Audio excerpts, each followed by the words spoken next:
Kumar ji, SSB inspector. दादा हरिवंश। महाराज जी, आपके चरणों में कोटि कोटि प्रणाम।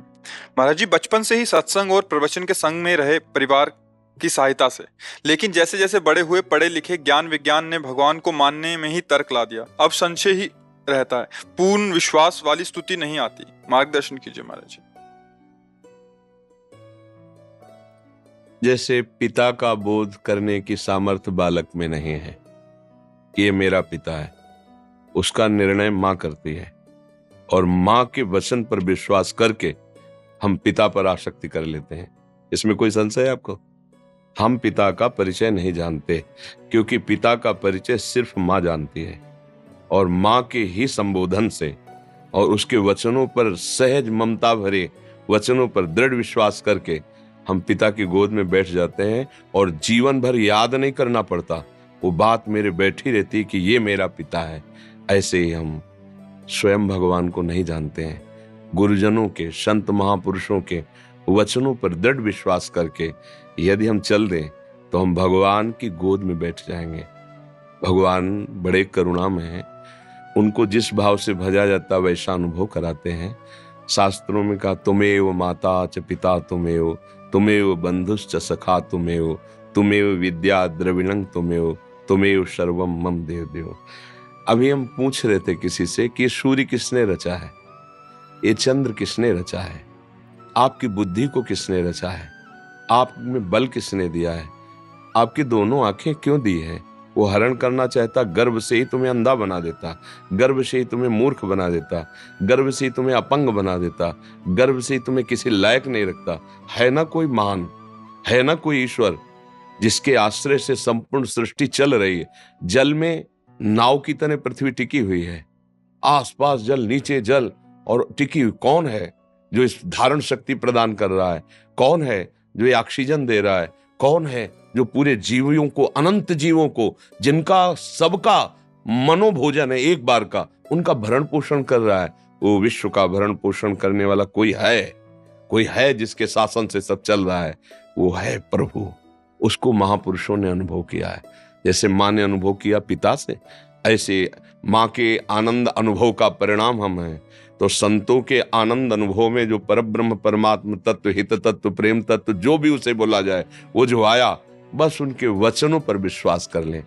प्रथम इस मार्ग में, अध्यात्म मार्ग में श्रद्धा काम करती है। प्रथम हृदय श्रद्धा जो करे, आचार्य जन जाय अनुसर है। जहां हमारे हृदय में श्रद्धा और विश्वास हुआ, वही हमारा काम बन जाता है। भगवान के सिवा किसी की सत्ता नहीं है। अभी भगवान इसके अंदर से अंतर्धान हो जाए तो जो शरीर आपका पद में है, जो शरीर आपका कई लोगों को प्रिय है, उसी को प्रियजन भस्म कर देंगे। अर्थात आपको कोई प्यार नहीं कर रहा था, आपके अंदर जो तत्व विराजमान था उसको प्यार कर रहा था। अनजाने में भी भगवान का ही यहाँ सम्मान हो रहा है, भगवान का ही प्यार हो रहा है। वो जिस क्षण अंतर ध्यान हो जाएंगे, उसी क्षण इस शरीर की ऐसी दुर्दशा की जाती है, आग में जला दिया जाता है, गाड़ दिया जाता है, फेंक दिया जाता है ना कोई ईश्वर। ये बात मानने के लिए संत का वचन ही प्रमाण होगा। अगर वचन को हम मान ले तो फिर बात शुरू हो जाएगी अध्यात्म की। मान लेने से सवाल हल हो जाता है। जब हम स्कूल में थे तो था कि मानी संख्या इतनी, तो सवाल हल हो जाता था। मान के ही जान सकते हो, जान के मानने की योग्यता नहीं रह गई है कि हम पहले उस तत्व को जाने। इसके लिए पहले मानना पड़ेगा, गुरु मानना पड़ेगा, उनके वचनों को मानना पड़ेगा, शास्त्रों की बात माननी पड़ेगी। श्रद्धावान लभते ज्ञानम तत्परा संयतेन्द्रियः ज्ञानम लब्ध्वा पराम शांति मचिरेणादि। पहले प्रबल श्रद्धा के द्वारा गुरुजनों की बात, शास्त्र की बात मानी, तब उसे ज्ञान हुआ कि मैं व्यर्थ में अपनी जीवनी शक्ति को भोगों में नष्ट कर रहा हूं। अब इंद्रियों को शासन में लिया, संयतेन्द्रियः जितेंद्रिय हुआ, तब उसको असली ज्ञान हुआ। फिर वो देख पाता है अपने हृदय में नारायण या गौर श्याम को, हृदय निकुंज यही भगवान को प्राप्त कर लेता है और तृप्त हो जाता है। उन्हीं भगवान में अब ना कोई चाह रह गई, ना कोई लालसा, ना कोई दुख, ना कोई सुख, महान प्रसन्नता, अखंड प्रेम, अखंड आनंद। तो अब इस मार्ग, अध्यात्म मार्ग कोई संसारिक मार्ग तो है नहीं। अब इस मार्ग में विश्वास पूर्वक चलना चाहिए, और संत संग ही इसका मूल है। अगर संत का संग नहीं है तो अध्यात्म में प्रवेश ही नहीं हो सकता।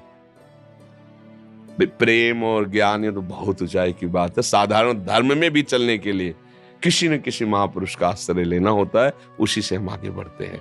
सत्य वस्तु है, उसमें किसी के प्रमाण की जरूरत नहीं है।